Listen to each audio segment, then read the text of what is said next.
이제 우리는 계시록 14장에 왔습니다.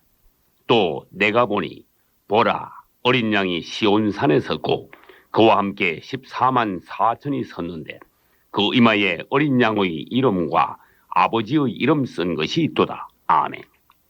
여기서 계시록 14장의 내용을 먼저 분석해 보면 첫째, 1절로 5절까지에서는 첫 열매인 14만 4천이 어린 양과 함께 하늘의 시온산에 서 있고, 둘째, 6, 7절에서는 첫째 천사가 영원한 복음을 외치고 있으며, 셋째, 8절에서는 큰 성 바벨론이 마침내 무너지고 말며, 넷째, 9절로 12절까지에서는 적그리스도의 표받은 자들이 받을 심판이 있고, 다섯째, 13절로 16절에는 익은 곡식을 추수함과, 여섯째, 17절로 20절에서는 악한 포도를 진노의 포도주 틀에서 밟음이 나옵니다.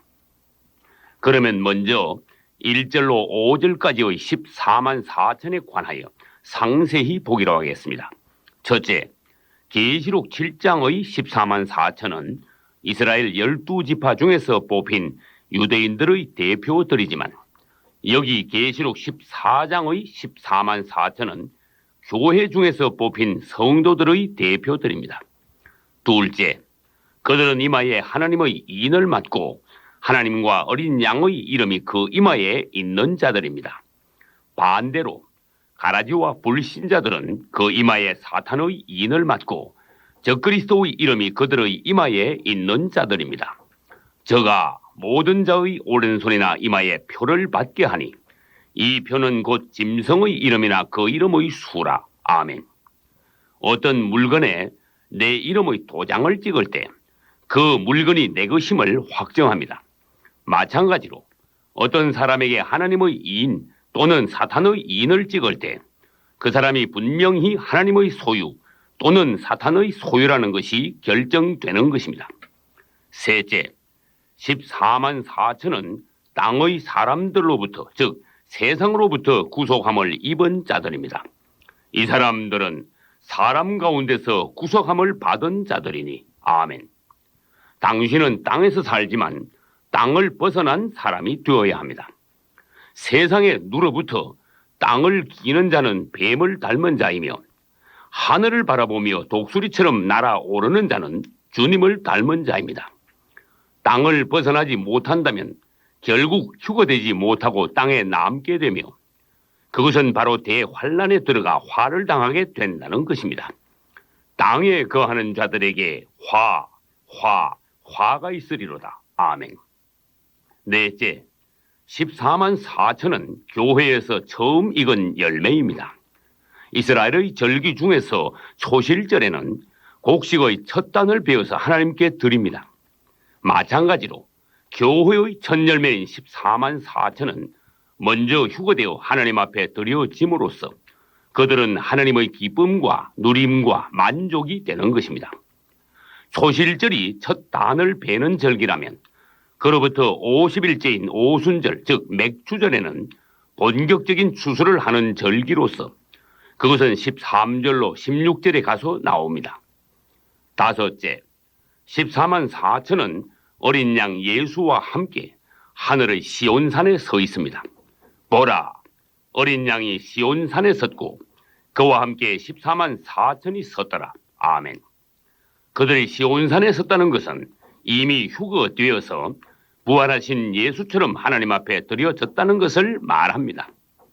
여섯째, 14만 4천은 아무도 배울 수 없는 새 노래로 하나님을 찬양하고 있습니다. 그러므로 그들은 사람들 중에서 가장 높이 올라간 자들인 것입니다. 당신이 구원받고 거듭나서 새 사람이 되었다면 당신 안에는 새 기쁨이 넘칠 것이며, 따라서 당신은 새 노래로 주님을 찬양할 수 있게 될 것입니다. 일곱째, 그들은 여자로 더불어 더럽혀지지 않고 정절이 있는 자들입니다. 여자로 인하여 더럽혀진다는 것은 먼저 세상의 즐거움에 빠져버리는 것이며, 한편으로는 로마 가톨릭의 미혹을 받아 그리스도가 아닌 것으로 빗나가게 되는 것을 말합니다. 계시록 17장 2절을 읽어보겠습니다. 땅에 거하는 자들도 그 음행의 포도주에 취하였도다. 아멘. 로마 가톨릭은 섞은 포도주라는 음행의 진노의 포도주를 사람들에게 먹여 영적으로 취하고 더럽혀지게 만들고 있습니다. 14장 8절 뒷부분도 보겠습니다. 큰 성 바벨론이여, 모든 나라를 그 음행으로 인하여 진노의 포도주로 먹이던 자로다. 아멘.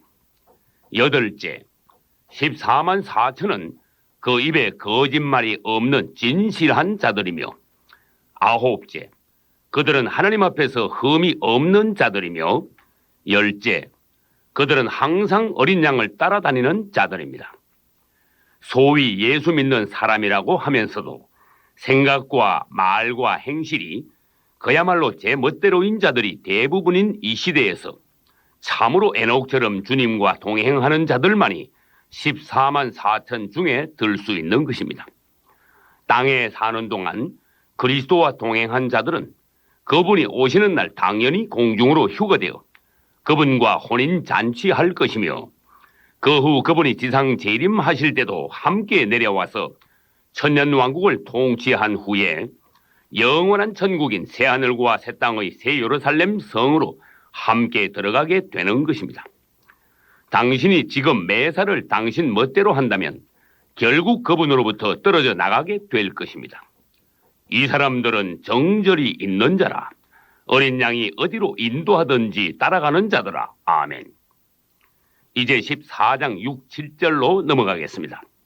또 보니 다른 천사가 여러 나라의 백성에게 전할 영원한 복음을 가졌더라. 아멘. 지금까지 우리가 들어온 복음은 땅에서의 복음으로서 그 골자는 천국이 가까웠으니 회개하고 예수 그리스도의 이름을 믿고 구원받아라는 것입니다.